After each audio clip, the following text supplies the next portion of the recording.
কখনো ধারণা করে কোনো মন্তব্য করবেন না, ধারণা করে কারো ব্যাপারে কিছু বলতে যাবেন না, নিজের তাৎক্ষণিক সুবিধা ভোগ করার জন্য কারোর পিছনে পড়িয়েন না।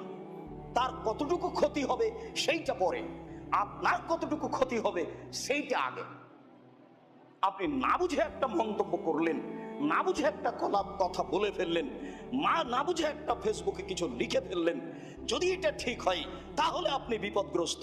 সেটা যদি বদনাম হয় তাহলে তার বাঁচা যাবে না, তার হাতে ক্ষমা ছাড়া বিচারের মাঠে আর ক্ষমা হবে না। আর সেটা যদি অপবাদ হয় তাহলে 40 লাঠি না মারা পর্যন্ত আপনি দুনিয়াতে পবিত্র হবেন না, পরকাল কি হবে সেটা পরে। খুব কঠিন ব্যাপার, যার কারণে আল্লাহ তাআলা বলছেন কখনো যে বিষয়ে তোমার কিছু জানা নাই সেই বিষয়ের পিছনে পড়ো না।